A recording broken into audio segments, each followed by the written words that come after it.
80s میں شہاب نامہ پڑھ کے چاہے سول سروس کو جوائن کر کے ان سے فائدہ اٹھایا، چاہے اسپرچویلٹی کی طرف گئے، اچھے گئے غلط گئے، نہ جانے کیوں اس کے متعلق بات نہیں کرتے۔ تو بہرحال میرا تعلق آخری دو کیٹیگریز سے تھا، یعنی کہ ایک کیٹیگری وہ جن کے اندر تمنا پیدا ہوئی سول سروس کا ایگزام دینے کی، اور اس کے علاوہ اس کے اندر جو روحانیت کی مختلف باتیں تھیں اس نے مجھے بہت زیادہ اٹریکٹ کیا۔ نارمل جو روٹین کے لوگ تھے اس کا جو آخری چیپٹر ہے اس کے اندر وظائف ہیں وہی زیادہ مشہور ہوا۔ وہ چیپٹر باقاعدہ علیحدہ سے لوگوں نے چھپوا کے یا فوٹو سٹیٹ کرا کے بانٹے بھی، اور بے شمار لوگوں نے وہ وظائف پڑھے۔ میں نے بھی ان وظائف پہ تباہ آزمائی کی، لیکن اپنی طبیعت اور میرا کوئی مزاج اس قسم کا ہے کہ بدقسمتی سے میں کبھی بھی پرو وظائف نہیں رہا۔ حالانکہ اور حتیٰ کہ میں آج محترم شیخ صاحب یعنی کہ اپنے شیخ امین بن عبد الرحمن رحمۃ اللہ علیہ صاحب کے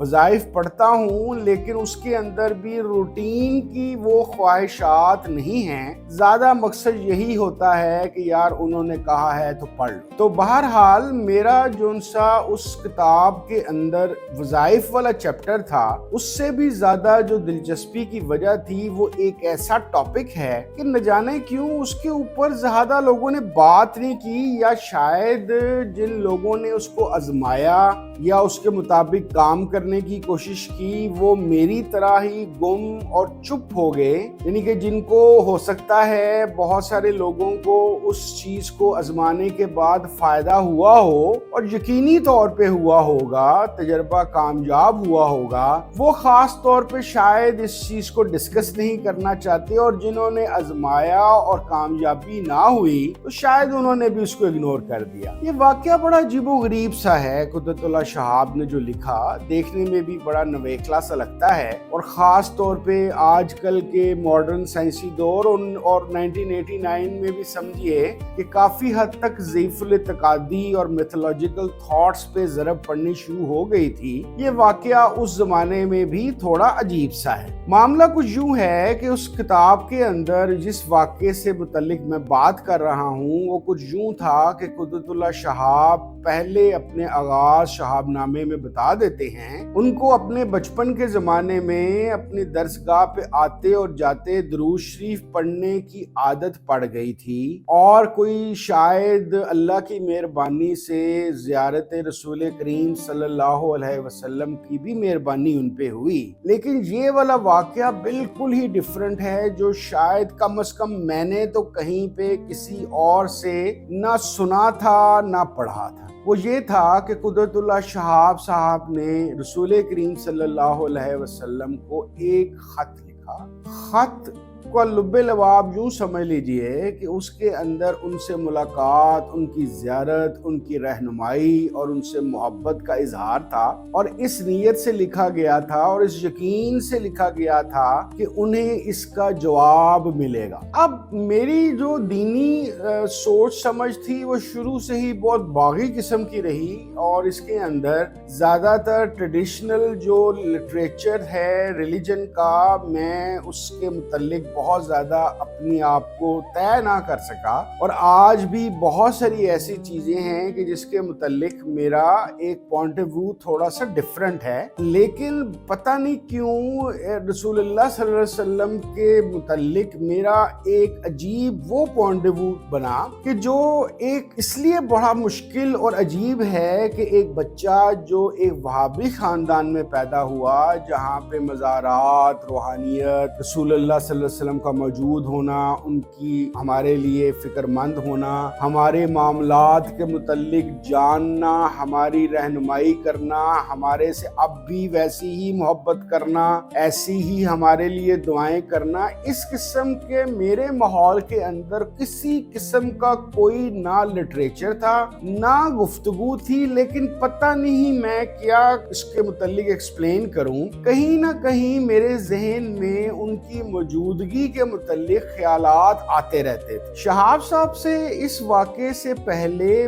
مجھے یاد ہے کہ جب میں 8ویں جماعت میں پڑھتا تھا تو یہی والا خیال جو پتہ نہیں کہاں سے آیا کہ رسول اللہ صلی اللہ علیہ وسلم کے ساتھ انٹریکشن ہو سکتی ہے، یا شاید میں نے کچھ ایسا لٹریچر پڑھا یا ایسے وظائف کے متعلق میں نے پڑھا کہ جن کے ذریعے سے رسول اللہ صلی اللہ علیہ وسلم کی زیارت ہو سکتی ہے۔ تو مجھے یاد ہے کہ 8ویں جماعت کے اندر میں نے وہ وظائف بہت زیادہ پڑھے۔ مجھے ابھی تک یاد ہے کہ اس میں سے ایک وظیفہ جمعے والے دن کوئی 80 دفعہ ایک خاص قسم کا درود شریف تھا۔ میں کئی جمعے وہ بھی پڑھتا رہا، لیکن مجھے ظاہر ہے میرے جیسے بندے کو یہ معاملہ نصیب نہ ہوا۔ لیکن بتانے والی بات یہ تھی کہ شہاب صاحب کا یہ واقعہ جو خط لکھنے والا تھا، اس سے پہلے میرے ذہن میں نہ جانے کیوں یہ چیز موجود تھی۔ شاید اسی لیے میں شہاب صاحب کے اس خط لکھنے والا واقعہ یا ان کی رہنمائی اور ان کی محبت اور ان کی قربت والی بات کو